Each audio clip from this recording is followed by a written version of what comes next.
I'm just adding Twitter. I don't want to invite anyone. Please, Twitter, be kind, be kind. Why is my mic off? Okay. Hope everyone is good. Happy Friday. Have you done your Friday reflections? I will always go on about this. What went well this week? What are you happy about? What are you proud of? What did you do? What did you succeed at? What was challenging? What did you learn? What did you see for the first time? I feel like if you're learning every week, then it's good because there's always something that's new. Life is never the same. Even like routine and consistency, and like when you have the same job or the same role or the same business, it's never exactly the same. Every week there's something new that happens. There's someone interesting you meet, or there's something you read, or there's something you see, or there's something you listen to, and it changes the way you see things because every time you learn something new, you grow. So your perspective in life changes, your knowledge changes, which means your opportunities change. It means you're open to something new that you weren't open to before. It means you see something in a new way, or you are led down a new path sometimes when you learn something and you want to try that and you want to grow that. So think about what was new for you this week. What can you learn from that? What can you take from that? Because it's important and it's useful. And I'm happy for you if you can realize something that you learned every week. It means you're growing. Okay, so today we are talking about the importance of consistency for leaders. We have started a leadership series, and like I said earlier this week, is it this week? Um, I feel like I was always thrown into like leadership situations just because of life and work and stuff. I'm also the oldest in my family, so I think all firstborns are kind of like always in leadership situations. Also, from when I was young, my dad always used to tell me his duty as a parent is to teach the firstborn, and then the firstborn is supposed to teach the rest. I was like, it's kind of lazy parenting, but all right, since I'm a child, I have no choice in the matter. But it meant that I got exposed to a lot of stuff and pushed from an early age. So if you're not the firstborn, you might have to push yourself as you grow as a leader. But if you are, you probably know how to do some things naturally. And the rest you have to put in some effort to improve and to grow because all leaders are different. There's different leadership styles, there's different things you can learn. It was last week in the live where I was talking about this. So there's all different types of leadership, but anyone can be a leader, even if you are the youngest, even if you've never been a leader, even if you're shy, even if you're introverted, even if you're quiet, there is always an opportunity for you to grow into your leadership because anyone can be a leader. You just have to put in some conscious effort. So when we talk about consistency, I think consistency is important for everyone. Like I say with all these lives every week, how I'm asking like, how was your week? Did you reflect like on a Friday? Like how did the week go? It's about being consistent because you can measure your progress. You can track things. You can start to see the trends in your life or the inconsistencies. What's different every week? What's the same every week? You start to notice these things if you consistently check. It's like when you're trying to lose weight and you have to weigh yourself every day. Or like when you're trying to improve your reading, so you read books every day, like you read for 10 minutes every day. The only way to do something successfully is if you do it consistently because that makes it sustainable and that's the only way you're going to make progress. You have to make many, many small steps to go the distance that you want. So consistency is important for everyone in everything, and I think it's really underrated.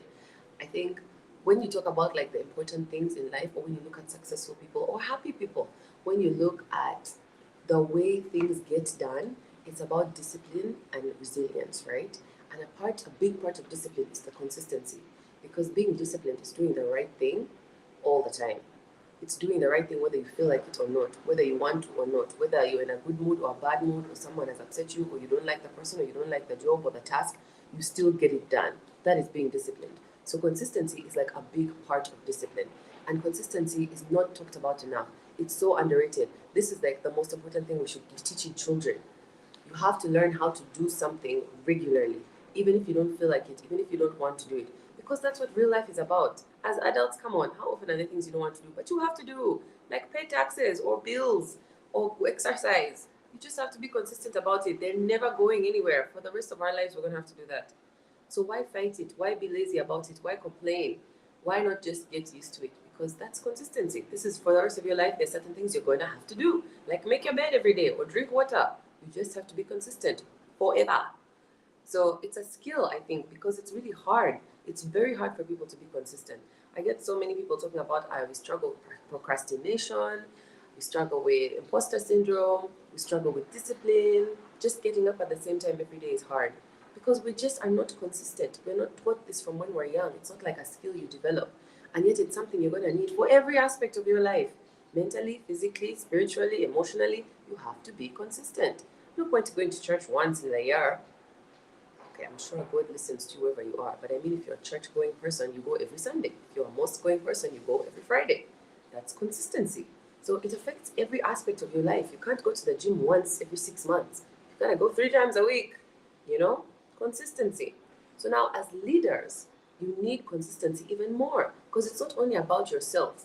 There's consistency in yourself as a leader and how you lead, and then there's how your team relies on you as a leader. They need you to be consistent. You can't change your mind and your style every day.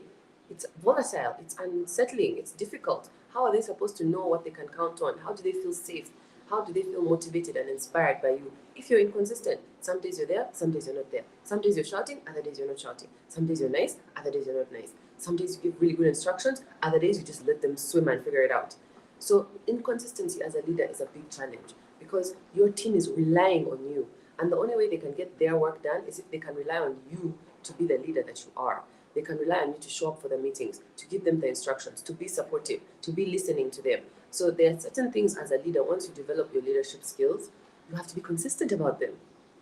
You can't check on people every now and then. Oh, it's been 6 months. How is the project going? By the way, you're the leader of the project. At the beginning of the project, for example, you have to set out, this is how we're going to monitor this project. We're going to meet every Tuesday at 10 a.m. in the boardroom, and we're going to discuss these things. These are the KPIs I'm looking for. This is what I want to know about every single Tuesday. And then you'll be reliable in that. You'll be consistent because then your team knows what's important to you about this project. They know how to communicate to you. They know what they need to be doing during the week because on Tuesday at the meeting, they're going to have to report back on these certain issues. If you're not consistent in that, how are they supposed to know what they're supposed to be doing? Oh, this week I felt like pushing this side of the project. Oh, this week I felt like using this much of the budget. It doesn't work that way. You have to be consistent. You need to communicate that. You need to make sure that they know you're going to check. Because that's another thing about leadership and supervision. People are lazy. Let's be honest. It's difficult. So if they know this one never checks, they don't ask, they're not going to check how much money we've spent or how far the project is going, they're not going to get anything done. So as a leader, it's up to you to consistently be on their case. They know you're going to show up, you're going to check the site, you're going to go check their work, you're going to open every file, you're going to look at every document, you're going to read every email because you are consistent as a leader and they know that and they can rely on that. So I think it goes both ways. When you think about employees, like in a good way and a bad way, you want them to feel safe and encouraged and know what type of leader you are, but also you need to supervise them and be on top of them and be consistent about that. It's important because it creates the environment and it sets the standard for what you're doing. And also, it's what builds your reputation. When you're consistent as a leader, people can rely on that and then they can talk about that. So, when there are rooms and discussions that you are not part of, like your supervisors, your own bosses, or customers or clients, they can say, oh, this person is an excellent leader. Every project they do this. Every time I've given them a task, this is how they behave. They carry themselves in this way. Then that shows you have been consistent in that long enough that it has built your reputation. And then they can vouch for you. And then they can suggest you, I think we should give them the promotion. I think we should put them in charge of this project. I think we should suggest them for this training. That's how you get opportunities because you are consistent for long enough that it is now your reputation. In one of my podcast episodes with my dad, I think it was the first one actually, I was saying how since my whole working career, even when people don't know who I am or like that I'm his child, they always say the same things about him because he's been very consistent in his leadership style from the beginning.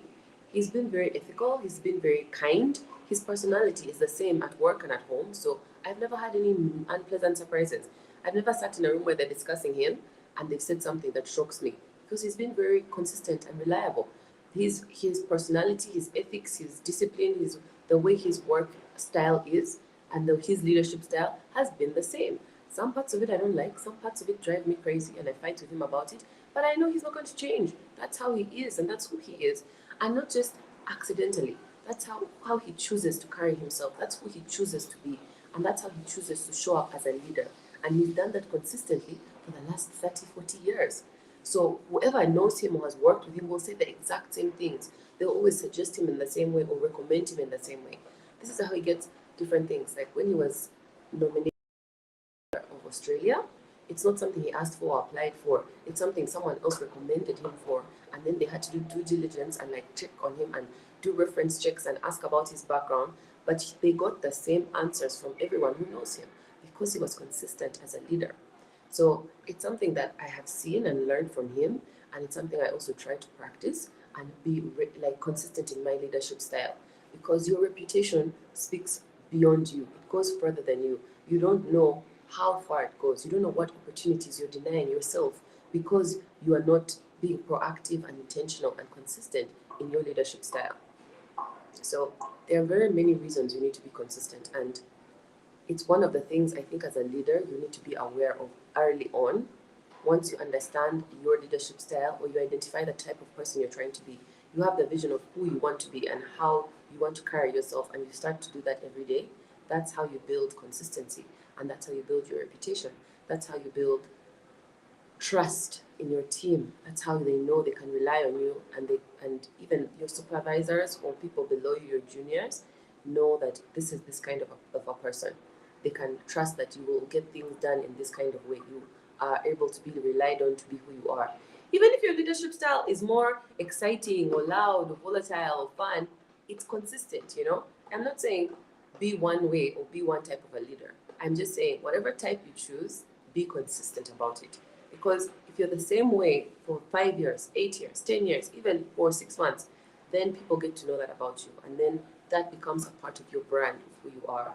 And in the modern day that we live in now, everybody has a brand, not just with the people on social media. Everyone has a brand. So think about it that way. What's your brand? What do people know you for? One of the questions I ask in interviews is, how would your friends describe you? Because it's always interesting to me to see how people think other people see them and perceive them, because it shows how they're projecting themselves, how they're trying to be in the world. And I find that a useful question in an interview. And when I ask you that question, how do you think other people see you? What 3 words would your friends use to describe you? That's what you need to think about. That's the reputation you have. That's your brand. So how consistent are you in the things that those 3 things are? Is it just things that are natural in your personality? Are you actually putting in an effort? Are you intentional and conscious about how you're showing up in the world? Because everyone is self-conscious. Everyone wants to be seen in a certain type of way.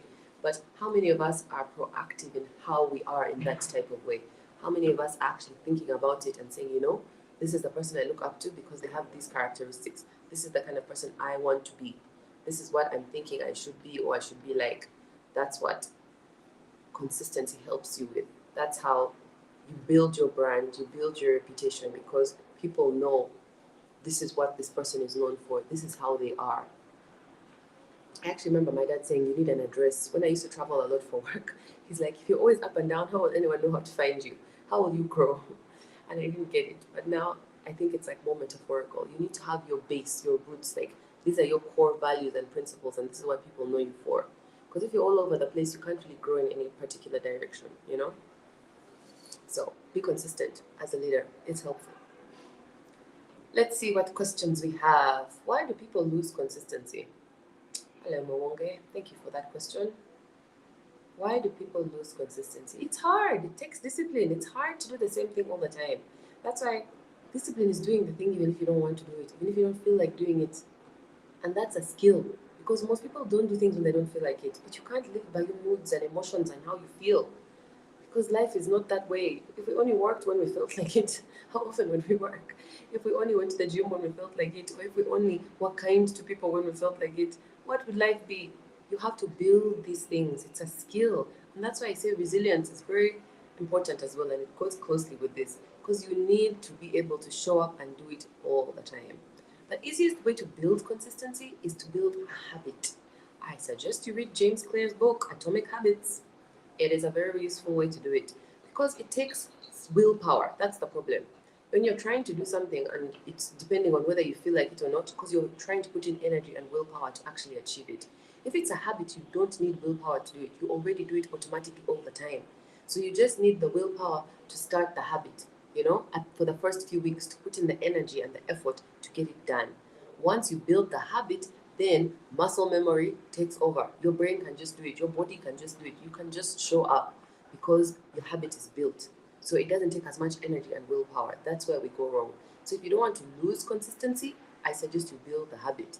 If you feel like this type of a leader, Tuesdays we're going to show up at 10 a.m. for the meeting and these are the KPIs. If you do that for 3 weeks in a row, by the fourth week you're just showing up. You know what to ask. You know what to do. Everything is just happening because you've built the habit.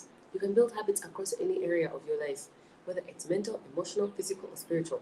Your mind, your body, everything gets in sync and you learn because you built the habit. So it's not taking all your effort and energy the way it would before. If you don't want to lose consistency, I suggest you build a habit. What tips would you say to give someone struggling to stay consistent? That's why I suggest you read the book, but I think there are many different ways you can build habits. And if you want to stay consistent, make it small. Don't start by trying to run a marathon in one day. Make it a really small task that you can add 5 minutes every day to adjust, to change. And then you make it 10 minutes every day. If you're trying to read more books this year, don't say I'm going to read a book a week if you've never read a book. Please. That's trying to run a marathon in one day. That's what I mean. Say I will read 1 page per day. That's all I'm going to do. 1 page or 1 page this week. That's all I'm going to do. I'm going to pick the book. I'm going to read 1 page and understand it and put the book down. Next week, I'll try and read 2 pages. The week after, I'll try and read 3 pages. The week after, I'll try and read 7 pages. You build slowly. If you're struggling with consistency, it's because you're trying to bite off too much. Make it less.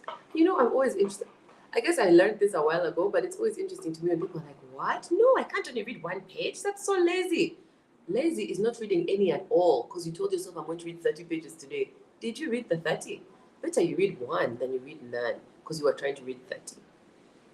No one is going to judge you. It's not a race of who learned the new thing the fastest or who did the most the quickest. It's about who can sustain it. There is no point in going to the gym for 6 hours today and then you never go back for 6 more months. Go for 10 minutes. There are those apps where you work out for 7 minutes a day. 7 minutes, that's all it takes. 7 minutes a day. You'd rather do that where you do squats or lunges or jumping jacks or push-ups or something for 7 minutes every day for 6 months. You will be way fitter and healthier than the person who went to the gym for 6 hours once. That's life. Use that as the example. You would rather read 1 page a day than say, I'll read 30 and you never ever read them. And the end of the year comes, did you read any books this year? Nope. Break it down. Make it smaller. There is no shame. What I'm trying to tell you is you would rather achieve the smallest thing than do nothing at all. Those are your options. Imperfect is better than perfect because perfect doesn't exist because it never gets done. You would rather have something that's half done than you didn't do it at all because you wanted it to be perfect. So break it down. If you're struggling with consistency, it's because you're trying to do too much. Don't worry, you'll grow. Life is long. You have time to improve. First, get the basics done. If you can do it at a small, short level, like for 5 minutes a day, that's how you build it to 20 minutes a day. So first start with the 5 minutes. Start with the 1 page. Start with 1 meeting. Start with 1 conversation. Start with 1 walk for fitness. Start with 1 class, 1 Rotary meeting. Whatever it is, start small. Just do it once. Just do it a little bit. And then you build from there. You don't have to know and be an expert from day one. Don't compare yourself to people who've been doing it for years. Do a little bit. Break it down. Small. As small as possible. And then be proud of yourself for doing that small thing. How do we maintain consistency amidst all these challenges? This is why it's easier to build it as a habit because willpower is hard. When you're tired, when you're stressed, when something else is going on, you won't have the willpower to do something that's difficult. You need to build it as a habit. If you make it small and you get used to doing it, then you build. So if you can do the 30 pages a day, if you can do the 1 hour, it's good. But on a bad day when you're tired or you're stressed or you're cranky or you're sad or something has happened, you will only do 10 minutes, but it's okay. And you'll be able to do those 10 minutes because you built the habit, because you're used to doing it for an hour every day. You know? You have to try and make it easy. Life is hard enough. Don't make things harder for yourself. Everything that you want is not easy, but it's doable. Just don't make it so hard. That's how you maintain the consistency. Also, it helps to track it. Make sure that you're showing yourself you did it. Like, you know how people have to-do lists and you tick off things in your to-do list? It's a satisfying feeling to tick. You enjoy, yes, I did it. Ha, I did it. You pat yourself on the back. You give yourself a reward. This week I did this much. This week I made this much money. I showed up at the gym this many times. I did this in my fellowship. I helped my children with this. Pat yourself on the back. Reward yourself. It's important. Human beings are motivated that way. This is why in school they give you like gold stars on your work, or they say well done, or this one was top of the class. It motivates you, and you have to do it for yourself. You have to be your own biggest cheerleader. So if you say, I'm going to start reading every day, and you read your one page this week, clap for yourself. Tell your friends and family, and be happy and be proud of yourself, because that will motivate you to do it again next week. Shame is not a motivator. If you beat yourself up about it, that's not going to make you want to do it next week. You'll just feel rough. You'll feel worse. You'll be embarrassed. You're listening to the negative thoughts in your mind. Reward yourself. Track it. Measure it. Write it down every time. Oh, I can show you. See, I have a calendar on my wall, and every time I work out, like exercise, I put a big X in the calendar. So it looks good at the end of the month when I have many X's, and I'm proud of myself. Do something that helps you feel good about what you're doing. It helps you to maintain consistency, because your brain gets addicted to that pat on the back, to that reward. If I do this, I'll give myself this. If I do this much at work, I get to eat this dessert. Or if I eat all my vegetables, I get a movie tonight on Netflix. You have to like reward yourself. Make a list of the rewards you're going to give yourself. What do you want? That extra pair of shoes? If I hit my sales target this week, I'm going to buy myself the handbag that I wanted. Small things. Your brain gets addicted to it because it's dopamine. It's like a hormone in your body. When you reward yourself and when something good happens, you're happy about it. It's also the same hormone I think we get from like food and like presents or money or happy things. So you need to train your brain. Then it makes it easier, because your whole physiology wants you to succeed, wants you to read those pages, because you know you're going to get a reward if you do it.